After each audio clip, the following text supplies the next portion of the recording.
Hi everyone, welcome back to TruthMed. I'm Dr. G. Okay, if you're like me, you've been hearing countless comparisons between influenza and COVID-19 ever since this whole thing started. So, is COVID-19 just like the flu, or are they completely different? Well, the answer, like so many other things in life, is probably somewhere in the middle, and we'll discuss that in today's video.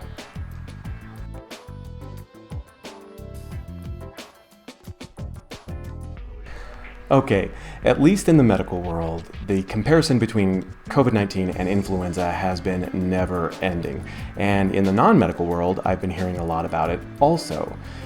But with most things in life, there needs to be some balance and there needs to be some perspective. So what do COVID and influenza have in common? Because they do have a lot in common. Well, they are, of course, both viruses. However, on the viral family tree, they're not all that closely related. Not only are they different species, but they actually belong each to a different genus as well. And you actually have to go back up the viral family tree about 4 levels before they have any characteristics in common. Here's what that looks like. Another similarity is that both viruses mutate quite a bit. For example, influenza has multiple different types, which are called types A, B, C, and D. A, B, and C are the types that infect humans, although you usually don't hear much about influenza C. Most of the infections come from influenza A and B. Influenza D does not infect humans, at least not yet. So there's lots of different types, and within those types there are multiple different subtypes, which are called strains.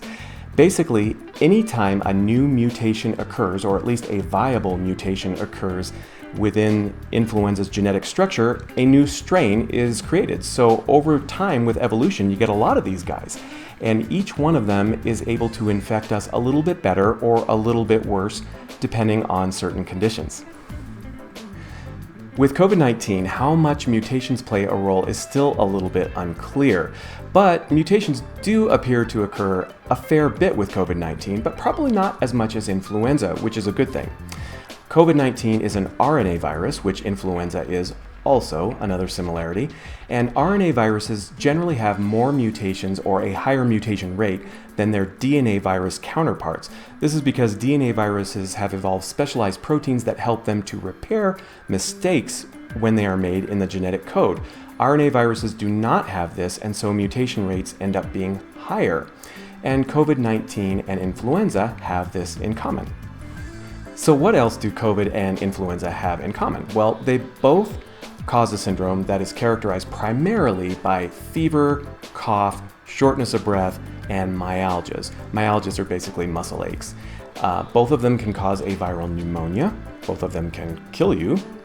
Both of them can also cause other symptoms like a headache or sore throat or diarrhea, though those symptoms are not quite as common. Both viruses can cause an infection before symptoms develop, and that's really important because, again, that means that the virus can spread before you even know that you have the virus, and both COVID and influenza can do that. Actually, a lot of viruses can do that. That's not just a COVID thing. Both are generally spread by respiratory droplets, but they can also be spread by contact methods, which is like a sick person touches a doorknob and then you touch that same doorknob and then you end up touching your face before you sanitize your hands and you end up getting the virus that way.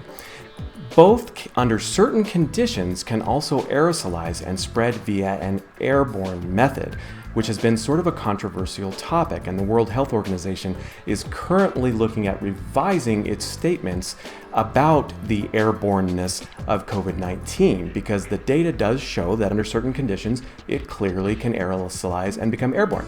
But that's true of influenza as well. And what that means is, while a surgical mask is definitely helpful and will protect you, if you are taking care of a very sick person with COVID and they're coughing and they're sneezing and they're doing a lot of things that really will aerosolize, an N95 mask would definitely be better. As I mentioned before, both of them can kill you, but the odds of them doing so are both very, very low unless a person happens to be in a high-risk category. And that includes people who have problems with their immune system, people who have cardiac or lung disease, people who have diabetes, and of course the risk goes up as we get older. But that's true for both COVID and influenza. But I know some of you will be thinking, COVID-19 is way more contagious and way more lethal than influenza, right? Well, that's true. Sort of. National Geographic recently published an article in which they claimed that COVID-19 is 50 to 100 times more lethal than influenza. Is that really true?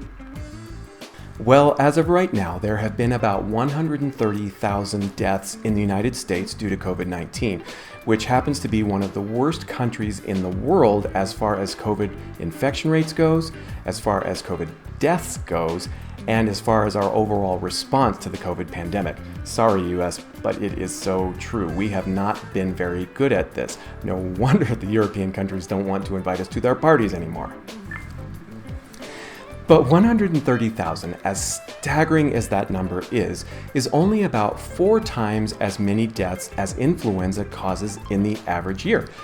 Influenza, the flu, causes 30,000 deaths in America alone every year. Why are we not more concerned about influenza? I mean, you have to arm wrestle most Americans to get them to get a flu shot, even though it has been shown in countless studies and proven over and over again to be quite safe and to be quite effective. It reduces the risk of acquiring influenza, it reduces the risk of getting really sick with influenza, and it reduces the risk of dying from influenza. It is really quite effective. It doesn't reduce your risk to zero, but then again, what medical treatment does? The point is, it does reduce your risk quite a bit, and why would you not want that? But regardless, COVID-19 has killed about 4 times as many Americans so far as influenza does in the average year, not 50 to 100 times as many. But you might say, what if COVID-19 is a seasonal virus? And it's a very good question. And in fact, if you look at most closely related coronaviruses, they do have a seasonal predilection. They are worse in the winter and better in the summer. We don't know if COVID-19 is going to do this yet or not. And in fact, if you look at places like Phoenix, Arizona, where it is crazy hot in the summer, their number of cases actually went up as summer came along. And if you look at the case rate throughout the United States, it really didn't take a tumble in the summer months like we thought it would. So this might mean that COVID-19 and influenza are different in the sense that influenza's better in the summer, worse in the winter, and maybe COVID just doesn't care what time of year it is. But there is a much more morbid possibility. So far, we haven't gotten to see what COVID-19 looks like in the winter yet. Remember that COVID-19, though we had our first case in the US in January of this year, and we had our first deaths in February, we didn't really get to see the full horror and impact of the COVID-19 virus until March and April. So we really haven't seen what this thing can do in the winter yet.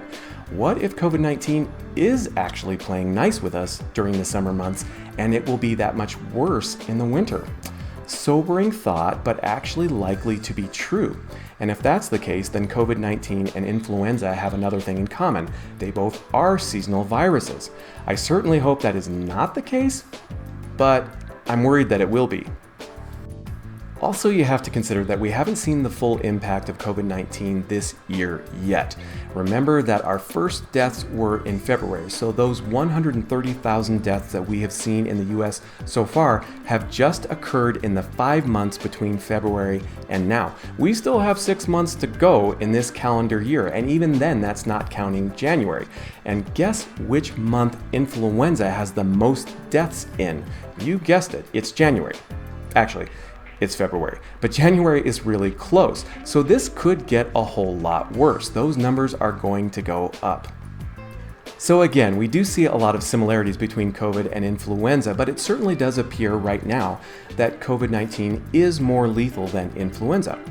But is it that the virus itself is more lethal, or could it be that we were just more unprepared for COVID than we are for influenza, both in terms of not having any underlying immunity to COVID yet, and also in terms of being unprepared socially and politically and with our healthcare system? Possibly, and to speak to that, let's consider the worst influenza pandemic on record, which was the 1918 so-called Spanish influenza pandemic. In that year, influenza killed an estimated 50 million people. 50 million people! COVID so far has killed about 500,000 people, which is 500,000 people. Now that's a lot of people, it's terrible, but that's just 1/100th of the amount of people that influenza killed in 1918, which is just a century ago. And even that probably isn't as bad as when influenza first struck humanity thousands of years ago. So if you look at things that way, COVID actually isn't all that much more lethal than influenza. It's just more lethal right now under these conditions because we don't have any defenses built up and we weren't prepared for it. But before you breathe a sigh of relief, remember, COVID isn't done with us yet. The death rate will go higher, unfortunately, despite what some politicians are saying about it just disappearing. Seriously? Disappearing? Who actually believes that? Of course it's not going to disappear. It's going to be here with us, and there will be more deaths. At least there will be without some sort of magical medical miracle, and unfortunately right now there is no such thing on the horizon. I mean, think about it. If there were, we probably would have gotten rid of influenza a long time ago, right? Not likely.